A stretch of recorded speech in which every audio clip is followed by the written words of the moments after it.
Seit mehr als einem Jahr sind wir in Südamerika unterwegs. Wir waren im stürmischen Patagonien und haben die trockenste Wüste der Welt durchquert. Wir haben das Pantanal, das größte Feuchtgebiet der Erde, besucht und in Brasilien die endlosen weißen Strände genossen. Jetzt kommt das nächste Abenteuer, die Anden. Mit über 7000 Kilometern das längste Gebirge der Erde. Uns bleibt nicht mehr viel Zeit. In 2 Monaten endet der Sommer in den Hochanden. Dafür bereiten wir unseren VW-Bus in dieser Woche vor. Wie ist es, mit dem Oldtimer auf Weltreise zu sein? Auf dich warten Abenteuer, fremde Traditionen und Kultur. Gutes Essen und die nicht endenden Probleme mit unserem VW-Bus T3. Das ist meine Frau Alessandra, unser Kuscheldackel Wilma und die Alarmanlage Mali. Und ich bin Björn. Gemeinsam sind wir Roadhouse Bus.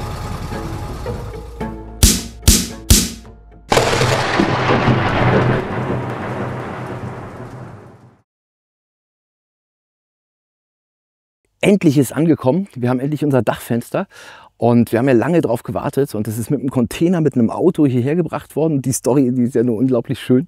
Habt ihr im letzten Video gesehen. Und jetzt kommt's. Es ist da, wir können es also einbauen und es ist heute wieder so einer dieser Tage in Paraguay. Komplett blauer Himmel, strahlend blau, die Sonne kommt ungebremst runter. Die haben hier scheinbar nicht so eine Luftverschmutzung wie bei uns, natürlich auch andere Breiten, aber es ist halt auch ein ganz anderer Himmel und es ist wirklich schweinewarm und ohne irgendwas auf dem Kopf ist das nicht aushaltbar. So, jetzt zeige ich euch aber mal, warum dieses Dachfenster raus muss, weil das ist echt, ja, das muss weg, so geht es nicht weiter. Kommt mal mit.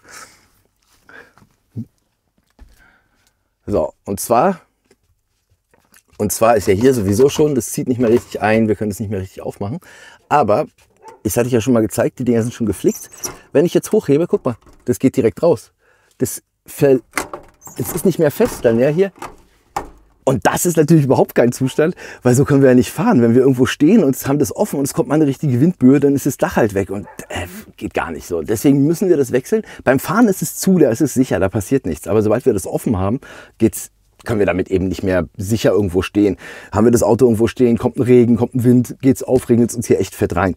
Also deswegen steht draußen das Fenster. Ich werde jetzt alles hier rausschrauben, dann den Kleber langsam lösen mit dem Kassermesser drumherum und dann eben das Fenster ausbauen und dann hoffen wir, dass wir morgen das neu einbauen können.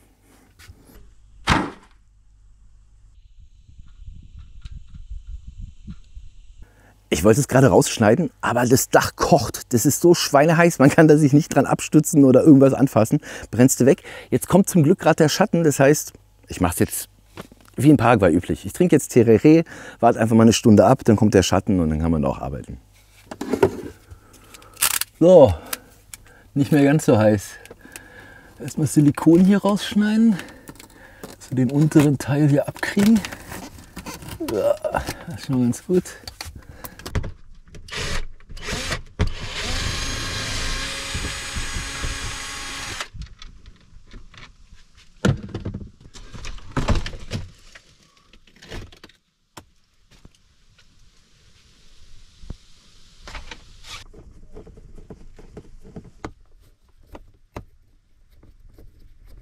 Hier drüben müssen wir auch die Schrauben rausmachen, weil die sind ja durch beide Rahmenteile durchgeschraubt, sonst trennt sich der Rahmen nicht. Und wenn das alles ab ist, dann hebe ich die auch auf, weil ich bin mir sicher, dass das neue Fenster an der gleichen Stelle spätestens 1,5 Jahren auch wieder kaputt ist.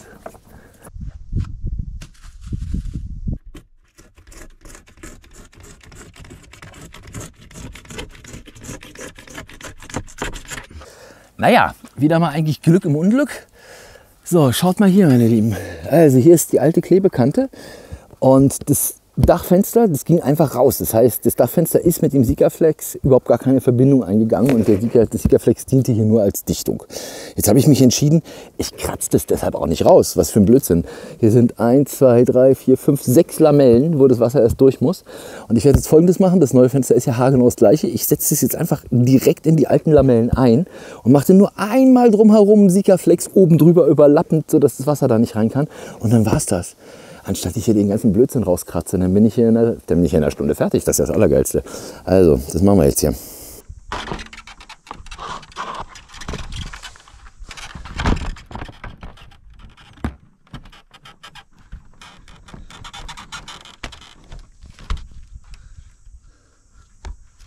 Schaut mal da, der untere Rahmen ist sogar schon dran.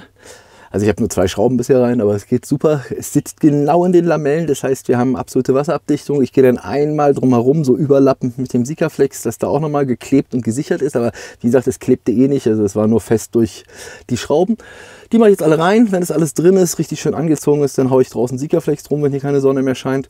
Und dann ist der Fenstereinbau auch schon abgeschlossen. Ich habe gedacht, ich brauche dafür 2 Tage. Ey. Das ist nicht mal 2 Stunden. Hammer.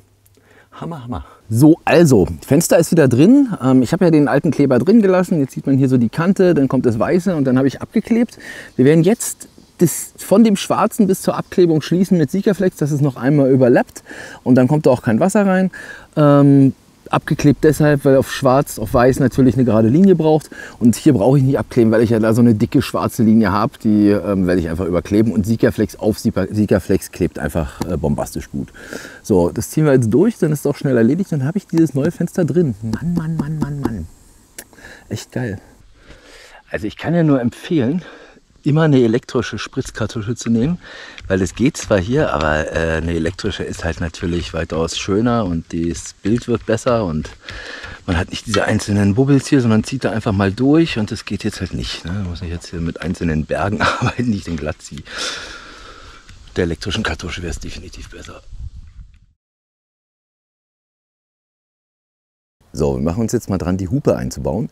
Das ist ja für uns, ich hatte es ja schon in einem Video gesagt, wir brauchen die Hupe für Peru.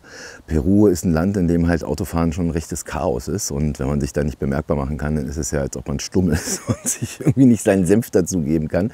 Und dementsprechend wird man auch nicht wahrgenommen. Deswegen brauchen wir eine richtige Hupe. Und wir haben uns entschlossen, auch wenn es Plastik ist und wahrscheinlich halber Tinnef, aber unsere Hupe ist eh im Arsch und hat auch nichts gekostet, 15 €, aber ist schweinelaut. Also Hupen sind immer, also hier diese Hörner sind halt eben viel lauter als diese normalen Autohupen. Und deswegen bauen wir die ein. So, und dafür muss man aber, und das ist ganz wichtig, ein Trennrelais einbauen. Hier, Trennrelais. Warum? Der Strom, die diese Teile oder der Kompressor für diese Hupe zieht, der ist halt viel, viel größer als der Strom, die die alte Hupe, die elektrische Hupe zieht. Das heißt, wir verbrennen uns die Kabel, das machen die Kabel nicht mit. Vielleicht bei dem ganz alten Auto sind die Kabel dicker, aber ich will es jetzt nicht riskieren, das ist mir zu doof. Also das heißt, wir bauen Trennrelais ein, haben Kabel von der Batterie hinten gezogen mit einer Absicherung.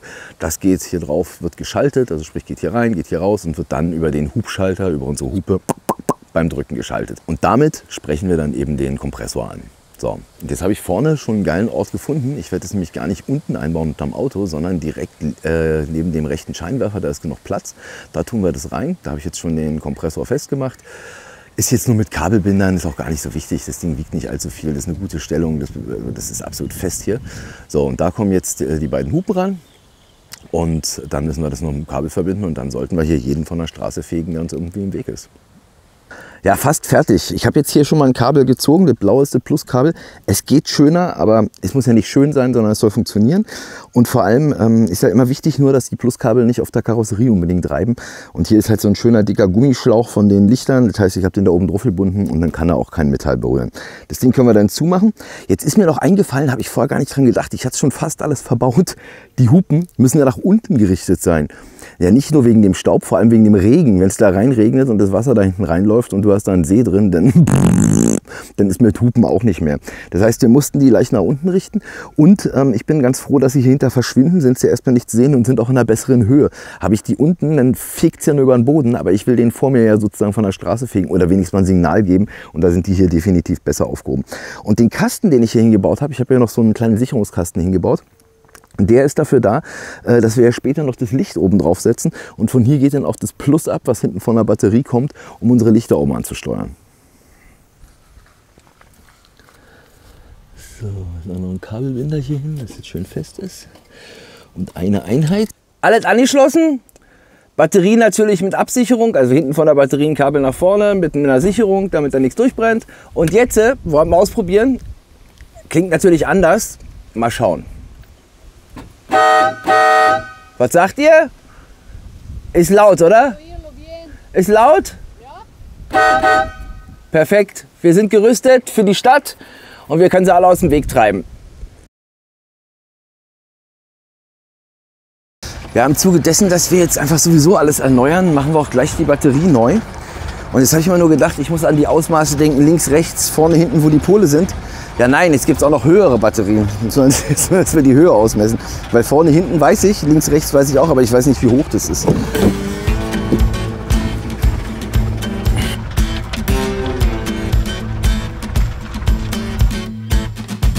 Quanto? Ja, 21 maximal.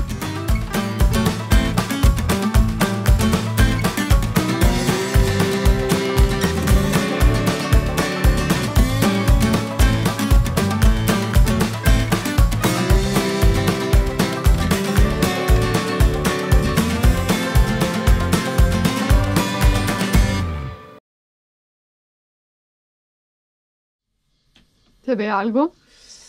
Nee, bis jetzt sehe ich nichts. Also eigentlich müsste es ja ein Teil sein, wo die Elektrik ist, weil es bei Plus und Minus nicht funktioniert. Aber ich sehe nichts, gar nichts. Es sieht alles aus, wie es aussehen soll. Also was wir ausprobieren müssen, ist einfach, ob der mit Gas noch funktioniert. Wenn er mit Gas noch funktioniert, dann ist wenigstens mal die Mechanik, also dieses Kühlsystem an sich in Ordnung. Wenn er aber mit Gas nicht mal mehr funktioniert, dann ist hier hinten wahrscheinlich irgendwas kaputt. Funktioniert er mit Gas, dann ist hier oben irgendwas kaputt.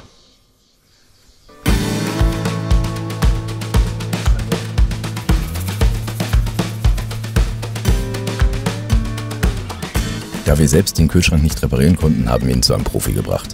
So wie es aussieht, kann der uns aber auch nicht weiterhelfen. Er hat uns am Telefon gesagt, dass wahrscheinlich Ammoniak fehlt. Hier in der Kolonie arbeitet aber leider niemand mit Ammoniak. Mal gucken, ob wir uns anders helfen können. Ja, y por eso somos normalmente independientes. Ahora vamos a montarla otra vez.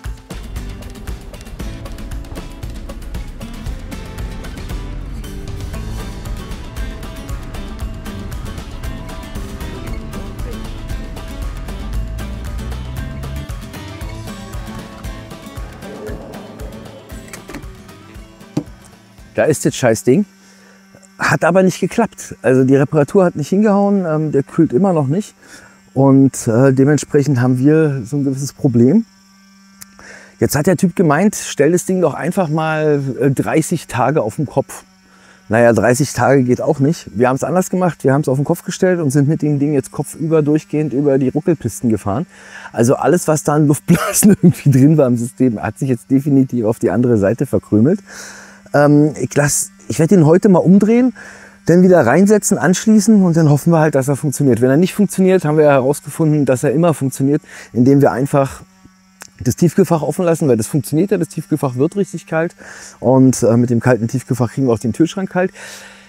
Der Typ meinte, uns fehlt wahrscheinlich Ammoniak, weil das Thermostat, sagt er, ist in Ordnung, das war noch meine Idee, aber gut, was soll man machen? Also jedenfalls stellen wir ihn jetzt um und wenn er im normalen Betrieb nicht funktioniert, dann halt mit offener Gefriertruhe und dann sollten wir so auch erstmal weiterkommen. Ja, und außerdem haben wir uns ja vorgenommen, unsere Batterie zu wechseln, die Campingbatterie. Da kommt eine Lithium-Ionen-Batterie rein und im Zuge dessen, wir haben ja unsere Autobatterie, ich weiß gar nicht, seit wann die da drin ist, die haben wir beim Motorumbau reingemacht, ist jetzt 4 Jahre her. Dann war die dort aber schon gebraucht, also das Ding hat es echt hinter sich und hat halt nur noch eine Spannung, vielleicht mal 12,2 oder irgendwas kriegt man da noch drauf, aber mehr kommt da dann auch nicht. Und deswegen, wenn wir jetzt ins Kalte fahren, wird die sowieso sofort ihren Geist aufgeben. Ja, ein Schwergewicht, neue Bleibatterie fürs Auto hinten, damit die auch noch gewechselt ist. Und dann haben wir den ganzen Kram wieder sozusagen auf neuestem Stand.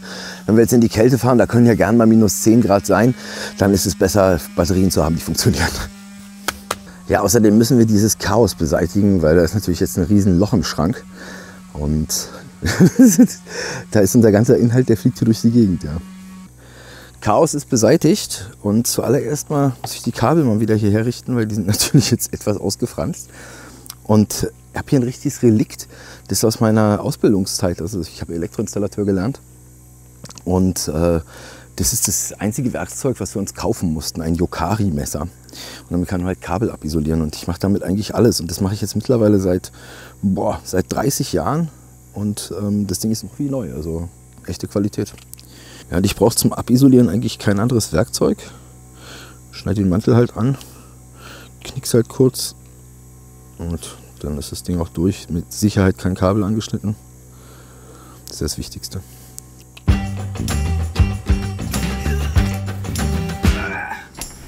Coso ahí se rompe, Chatzi, a la izquierda.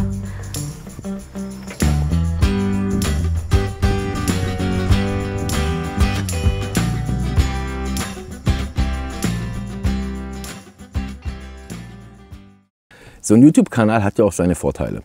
Also wir kriegen ja dauernd immer wieder Angebote über irgendwelchen Schnickschnack, den wir irgendwie hier präsentieren sollen, damit ihr irgendwie den Kram kauft. So, jetzt sind da aber ab und zu auch mal Sachen dabei, die man echt gebrauchen kann. Und da wir ja nun hier durchgehend eine AGM-Batterie drin hatten, waren wir sehr froh, dass uns einer angeschrieben hat, der so eine Livebot-Batterie loswerden wollte. Und wir haben gesagt, ja. So, was ist der Unterschied? Wir haben da drin die AGM-Batterie, das bedeutet 120 Ampere-Stunden. Man kann aber von der nur so 50% nutzen, weil man die nicht tiefenentladen darf. Das heißt, es sind 60 Ampere-Stunden, die wir eigentlich derzeit mit 120 Ampere-Stunden haben und das wiegt sehr viel. So, jetzt haben wir hier eine 100 Ampere-Stunden Livepod Lithium-Ionen-Akku, dieses hier mit diesem Eisenkram da drin. Und die sind 100 Ampere-Stunden, die kann man auch voll nutzen. Das heißt also, wir haben 40 Ampere-Stunden mehr bei weitaus weniger Gewicht. So, und die haben uns angeschrieben und meinten, wollt ihr nicht die Batterie verbauen? Und wir haben gesagt, ja, warum denn nicht? Wir bräuchten eher eine. Vatra heißt die Firma, da gibt es auch so eine App dann zu, da kann man da so reingucken und sehen, wie seine Batterie aussieht. Und unterhalb von unserem Video ist ein Link zu der Webseite von Vatra. Es gibt keinen Rabatt, wir kriegen auch nichts dafür. Aber wenn ihr unbedingt die gleiche Batterie haben wollt, dann könnt ihr auf den Link klicken und euch die Batterie kaufen. So, jetzt habe ich das gesagt, was ich sagen sollte. Und jetzt bauen wir die Batterie ein. Und wir testen die natürlich und schauen, wie sie ist. Wenn die gut ist, sagen wir es. Wenn sie schlecht ist, sagen wir es auch, aber erstmal macht es einen guten Eindruck. Rein damit. Jetzt war ja nur wichtig, dass die Größe passt, also von der Höhe, von der Breite. Und das Minus bei Minus ist ein Plus bei Plus. Wenn die Pole auf der anderen Seite sind, dann hätte es ja hier nicht gepasst mit der Kabellage. Das passt aber alles. So, und jetzt klatschen wir das Ding da rein und dann ja, bin ich gespannt, ob das echt einen Unterschied macht.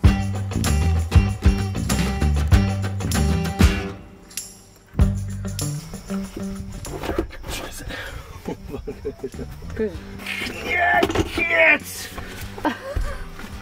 Boah! Ja, zum Glück ist die viel leichter.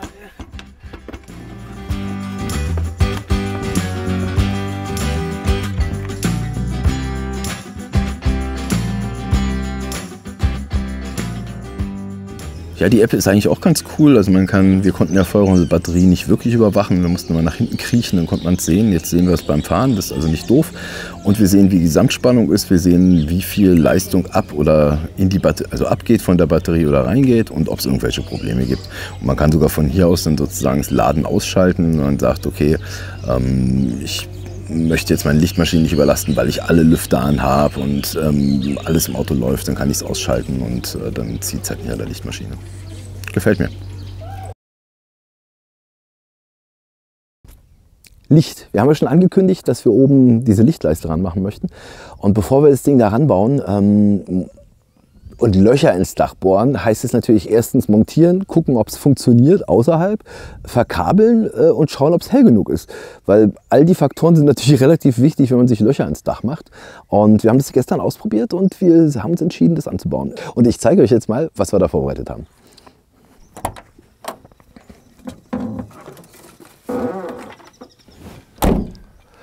So, sieht natürlich ein bisschen wild aus, ist es aber nicht. Das sind 4 Leuchten, jede einzelne hat nur 18 Watt, sind aber mit natürlich ordentlichen, wie heißt es, LED-Leuchtkörpern ausgestattet. Das heißt, wir haben hier insgesamt 36, 72 Watt. So. Und mit 72 Watt LED, das macht schon ordentlich was her. Das ist wie so eine Lichtleiste, die man ja auch kaufen kann. Es gibt ja diese LED-Leisten zu kaufen. So, und dann haben wir aus Guaraqueçaba von Marcelo, danke, richtig geil. Also von Marcelo, unserem Freund aus Guaraqueçaba aus Brasilien, der hat uns diese Leiste hier unten geschenkt. Das ist von irgendeinem anderen Auto, ich weiß gar nicht, von welchem Auto das ist. Es passt aber zu unserem Bus. Ich musste das 10 cm kürzen hier, habe es dann wieder zusammengesteckt und hat jetzt genau die richtige Länge. So, und jetzt zeige ich euch mal, wie das aussieht. Das ist richtig fett und macht auch richtig dickes Licht. Vielleicht noch ein Satz. Die Dinger sollen nach außen strahlen, die in die Mitte und sind dann noch einzeln schaltbar. Das heißt also, wir können die in die Mitte nur dazu schalten oder die für den Wegesrand oder dass wir außen was sehen können. Und ey, könnt ihr mal woanders spielen? Wir haben hier so nette Nachbarshunde. So, und ey, ab jetzt. Ab jetzt. Hier. Los jetzt, tschüss. So, wunderbar. Und auf jeden Fall ist das Ding richtig, richtig hell. Und schaut euch mal an, wie das aussieht.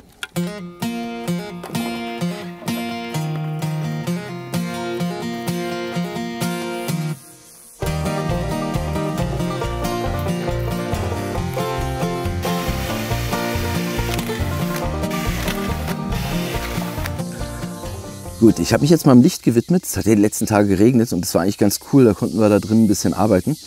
Und die Lichter, die müssen ja hier oben irgendwie drauf. Das heißt, es muss fest genug sein. Das muss in gleichem Abstand sein. Das muss an der gleichen Position sein. So. Und dann muss ich es ja noch gut festschrauben können einfach. Und ich habe jetzt hier mal so einen Prototypen gemacht. Da ist das obere Loch halt zu groß. Aber da passt der Schlüssel rein. Und wir können von oben mit einem Sechskant sozusagen die Lichter richtig schön festdrehen. Weil die kommen mit dieser Halterung hier, da oben drauf und dann kommt das Licht daran. So. Und dementsprechend kommt die Schraube hier oben durch, dann kommt hier der Sechskant und dann können wir das Ding richtig schön festziehen.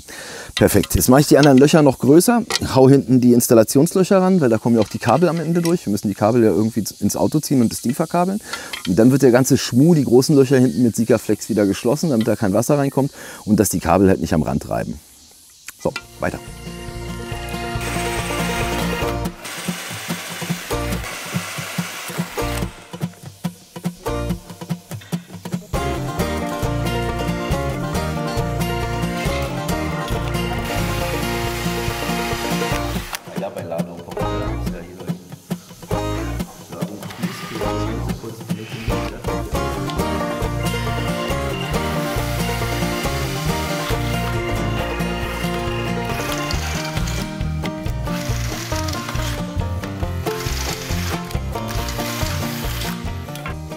Die Löcher mit dem Ding machen wir jetzt aber schräg, weil wir wollen ja später dann mit dem Sechskantschlüssel gerade auf die Schraube. Wenn ich jetzt gerade reinschrauben würde, würden wir nie an die Schraube rankommen.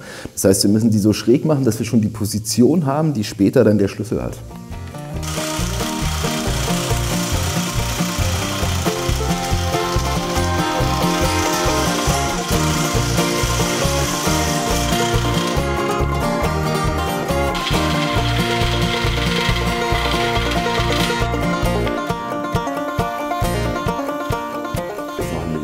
Also ein bisschen bohren, dass die Schraube genau zentriert in der Mitte sitzt. Also, windig, windig, windig. Wind und Lackieren ist scheiße.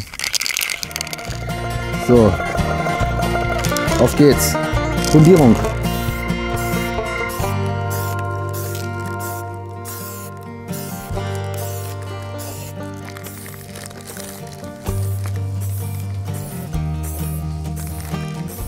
So, meine Lieben, jetzt wird es kompliziert. Zwar gehen dann die Verdrahtungen ran, das heißt ja kompliziert ist das Reinfädeln und das Zusammenführen in irgendeiner Art und Weise, das ist halt eine richtige Fisselarbeit. Ich habe einen ganz guten Draht, da werde ich da, denke ich, ganz gut hin und her fahren können. Das heißt, wir fahren jetzt, die beiden äußeren Löcher sollen verbunden werden und dann auf ein Kabel, was rausgeht. Und die beiden inneren Löcher sollen verbunden werden auf ein Kabel, was auch hier rausgeht. Und ich möchte nur, dass hier 4 Kabel rausgehen, mehr nicht. Die anderen Löcher werden verschlossen und das Loch wird mit Sikaflex ebenfalls verschlossen. Das heißt, dass da uns kein Wasser reinkommt. Und dort kommen die 4 Kabel raus, die die gesamten Lappen ansteuern.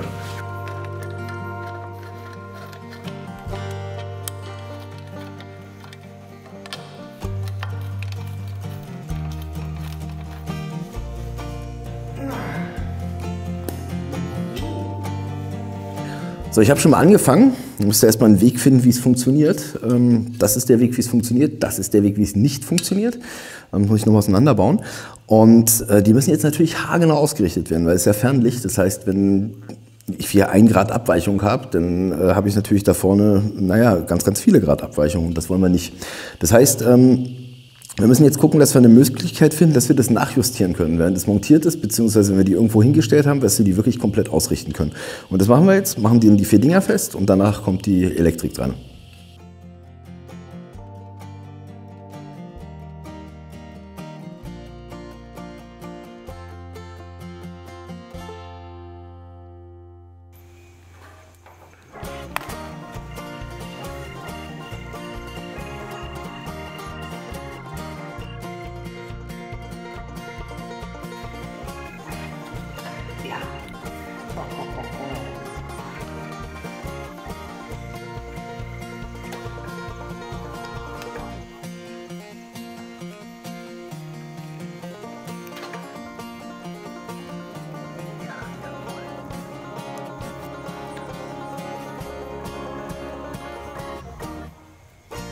Gut, ich habe das Ding jetzt verdrahtet. Das soll doch soweit passen. Also hinten geht immer nur ein Kabel in die Löcher rein. Hier hinten habe ich noch ein Problem. Das ist die einzige Lampe, die hat 3 Kabel. Und das ist ein grün-gelbes Kabel. Normal grün-gelb heißt ja Erde, aber das geht auf der Platine, das geht einfach auf die Platine drauf und nicht auf den Außenbereich. Und die leuchtet auch ein bisschen dunkler. Das kann also sein, dass es die 2. Stufe ist. Das muss ich jetzt mal ausprobieren. Aber sonst sind wir fertig. Hier kommen die Kabel raus. Die werden noch mit Schrumpfschlauch. Hier, da. Ja, da muss ich mich jetzt selbst mal unterbrechen. Noch weiß ich nämlich nicht, dass ich komplett auf dem Holzweg bin. Meine glorreiche Idee mit den Montagelöchern wird nicht funktionieren. Das mal vorweggenommen. Aber wie es immer so ist, wer vorher nicht richtig plant, hat hinterher die doppelte Arbeit.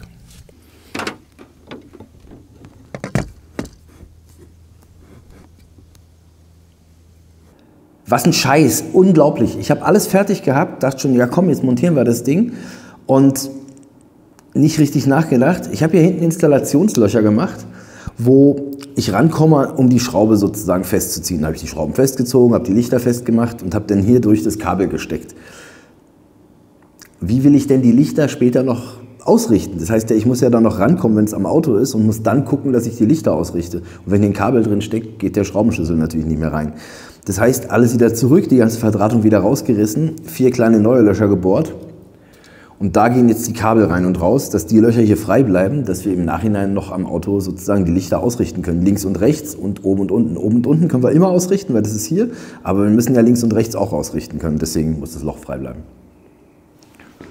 So, meine Lieben, jetzt kommen wir zum wirklich schwierigsten Teil. Ich schiebe das ja seit über einem Jahr vor mir her, weil ich immer wieder Schiss hatte, irgendwas vorne am GFK-Dach zu befestigen. Wir fahren ja mit 120 km/h und wer mal bei 120 km/h den Arm aus dem Fenster gehalten hat, der weiß, dass da ein ganz schöner Windwiderstand entsteht. Das heißt, wenn wir eine Lichtleiste oder Lampen vorne anbauen wollen, wie wir ja schon jetzt seit langem planen, diese Leiste da vorne anzubringen, dann ist es ungefähr das Äquivalent zu meinem Arm, wenn nicht sogar noch mehr, und dann zerrt das da dran. Und ich habe die ganze Zeit gedacht, meine Güte, wie mache ich es fest? Nur kleben mit Sikaflex? Na, mit Sicherheit nicht. Plastik und Sikaflex, das hält nicht so richtig gut, wenn man da keinen Primer verwendet. Den habe ich halt nicht. Das gefällt mir nicht. Also ist das Sika mehr eine Dichtung als ein Klebstoff. Jetzt hat diese Leiste hier, seht ihr das hier oben und hier 2 Befestigungspunkte. Einer davon ist auch kaputt, aber das ist jetzt nicht weiter tragisch. Aber die sind nur an einer Stelle, sind nur an einer Seite. Das heißt also, wenn der Wind dagegen drückt, dann auf der anderen Seite ist er gar nicht fest. Das fand ich die ganze Zeit doof. Ich habe so viel drüber nachgedacht. Und ich habe mich jetzt entschieden, hier einfach noch ein Loch zu machen. So, dann haben wir nämlich auf der gegenüberliegenden Seite sozusagen eine Befestigung und dann kann es nicht mehr weg. Und der gesamte Sockel wird mit Sikaflex unterlegt, also komplett ausgefüllt, weil wir haben ja jetzt 4 Löcher, die wir dann ins GFK reinmachen, 2 Halterungen plus ein 5. Loch, was das Kabel ist. Und das muss total dicht sein, weil 120 km/h, da drückt das Wasser ganz schön rein und es sucht sich ja seinen Weg. Das heißt, es muss bombendicht sein. So, da darf kein Wasser rein. Und wir werden bei dieser ganzen Aktion das Hauptaugenmerk auf Dichtigkeit legen und dass es gerade ist natürlich. Aber das muss am Ende nicht wirklich traumhaft schön sein, sondern das soll auf jeden Fall praktisch sein. Wir brauchen mehr Licht und es muss absolut dicht sein. Das ist das Hauptaugenmerk. So, und jetzt kommt mal mit. Ich habe auch schon angefangen. Und zwar, so, hier kommt die Halterung rein. Ich habe sie angezeichnet mit Bleistift. Das geht auch gut wieder weg oder wird mit Sikaflex übertragen. Hier ist das erste Hauptloch und hier wird dann das andere Loch sein. Und ich klebe jetzt alles ab, damit wir dann mit Sikaflex arbeiten können und es nicht zu sehr raussaut. Dann wird die gesamte Fläche mit wirklich einem Zentimeter Sikaflex ausgelegt. Also die Löcher gebohrt natürlich, dann Sikaflex, dann das Ding raufgepresst, dann reingeschraubt und danach kommt erst die Verkabelung nach innen. So, das ist so der Weg, den ich jetzt gehen werde. Und dann am Ende, wenn dann alles schön mit Sikaflex umrandet ist, dann kommt die Verklebung ab und dann sollte das auch gut aussehen. Wenn wir das Ding dann so halbwegs dran haben, rangeschraubt haben, auf das Sikaflex gepresst haben, kommt außenrum um das Schwarze nochmal mit dem Finger Sikaflex gemacht, dass da auch kein Wasser reinkommt. Und dafür haben wir das Tapeband geklebt, dass dort eben, ja, dass wir nicht zu weit ausufern. Und wenn wir damit fertig sind, ziehen wir das Tape ab, fertig aus, dann ist das Thema durch mit dem Ding. Ja, ich bin wirklich aufgeregt. Ich hoffe, dass es klappt. Also, jetzt haben wir da oben abgeklebt. Das erste Loch ist auch schon angezeichnet. Das wird so passen. Das obere hier ist da, wo das Stromkabel dann reingeht. Und die andere Seite ist auch angezeichnet. Ausgemessen mit dem Geodreieck, das sollte passen. Also ich habe mir 1 mm Toleranz gegeben. Das sieht auf jeden Fall, das sollte ausreichen. Dann sieht es gerade aus. So, und jetzt muss ich die Löcher da vorne in das GFK-Dach reinbohren. Das ist ja Angst und Bange. Dass ich da, hoffentlich komme ich an der richtigen Stelle raus, weil innen drin sieht es ja doch anders aus, als es außen aussieht. Aber ich glaube, ich bin hoch genug, das sollte passen. Jetzt holen wir den ganzen Scheiß oben aus dem Dach raus und dann probiere ich es. So, das Ding ist jetzt in Position. Ich mache das jetzt. Ich mache da jetzt echt das Loch rein. Ich bin so unglaublich aufgeregt. Ich habe echt Schiss, dass es schief geht oder an der falschen Stelle ist. Wünsch mir Glück. So, auf geht's. Glück. Glück. Glück, Glück, Glück. Angezeichnet ist es, aber jetzt ziehen wir mal mit dem Bohrer kurz an, damit wir auch genau wissen, wo das Loch ist.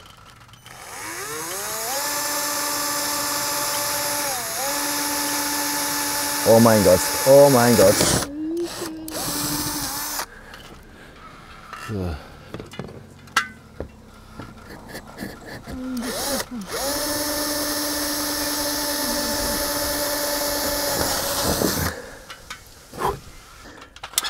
So, also auf der anderen Seite haben wir es auch gemacht, Schraube reingesteckt, jetzt ist es erstmal arretiert. Wir müssen ja noch die anderen Löcher, die kann ich aber nicht anzeichnen, weil es ein bisschen tiefer ist.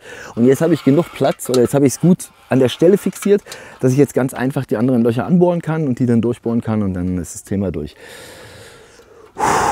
So, jetzt kommt noch ein Loch für das Kabel, das müssen wir noch vorher machen. Ey Baby, bist du aufgeregt? Total. Si sta realizzando veramente. Ein Jahr hat es jetzt gedauert, bis wir endlich die Lichter hier ran haben. Aber es ist ja auch eine Operation da vorne, Löcher reinzumachen. So 5 Löcher sind es. Die Schrauben passen, ist alles Edelstahl, kann also auch nicht rosten. Jetzt schrauben wir es einmal fest, bevor wir es kleben. Natürlich, bevor diese hässliche schwarze Klebemasse da dran ist, einmal Testlauf. So, und danach kommt die hässliche schwarze Klebemasse da drunter und dann, also Sikaflex. Und dann machen wir das. Juhu! Ach ja, wir machen von hinten noch ein Metall dran. Also ich habe so einen schwarzen Winkel, die schneide ich jetzt durch und die mache ich, dass eine Fläche von hinten hält. Dass es also nicht 2 Schrauben sind, die das Ding halten, was ja mehr wackelt, sondern eine Fläche, dann ist es fester.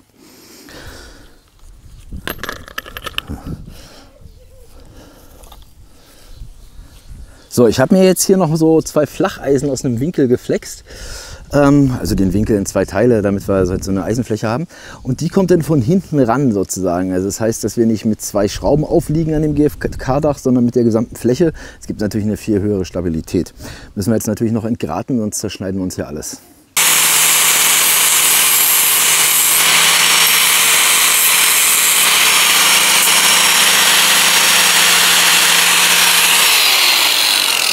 Also, da seht ihr jetzt, da hinten sind diese Metallplatten. Da ziehen wir jetzt das Kabel durch und da ist die andere Metallplatte für die Auflagefläche. Das gefällt mir ganz gut.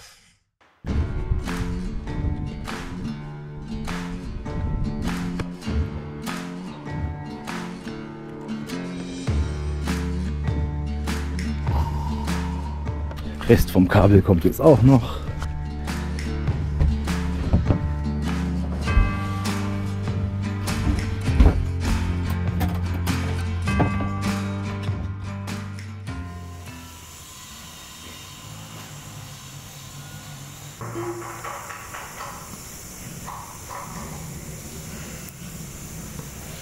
Más como hace Yoga, mira.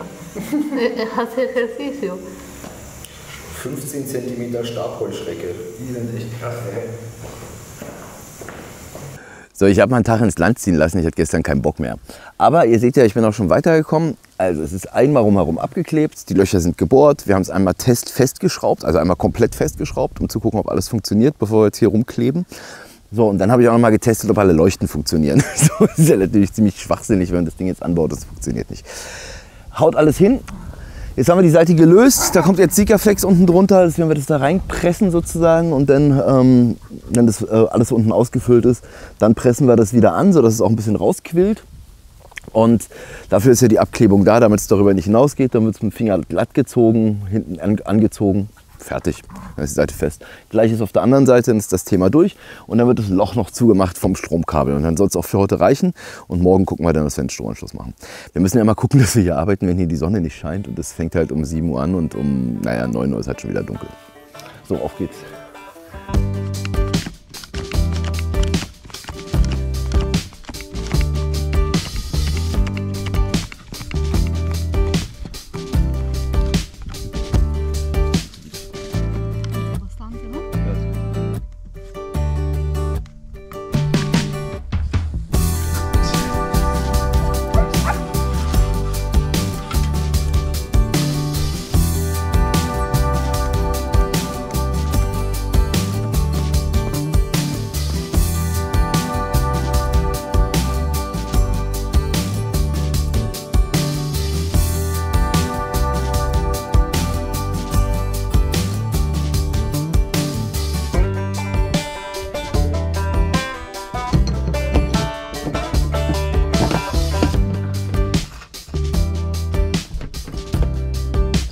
So, dame presión.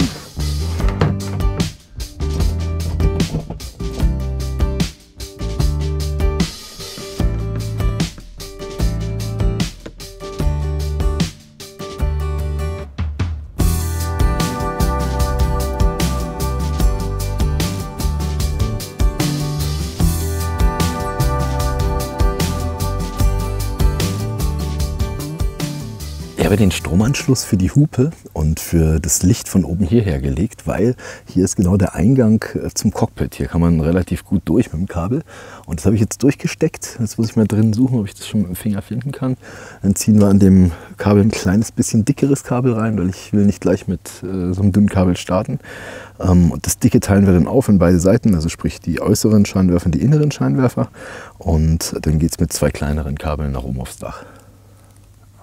Dafür muss natürlich die Verkleidung wieder mal vom Lenkrad hier ab, so da hinten rankommen. Und normal ist es relativ einfach. Wünsche mir mal Glück, dass ich das Ding gleich finde, dann haben wir das hier in ein paar Minuten erledigt.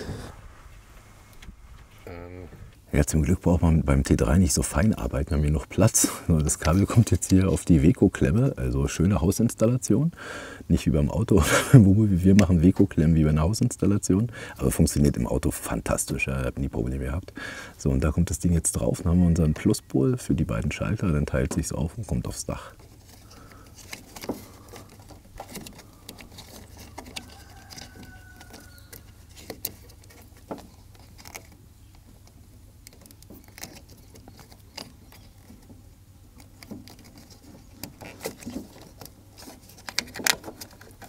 So, den ersten Stecker habe ich jetzt reingebohrt hier. Sieht auch richtig dick aus, gefällt mir sehr, sehr gut. Jetzt kommt der zweite da rein und dann verkabeln wir es und dann sollten wir eigentlich fertig sein.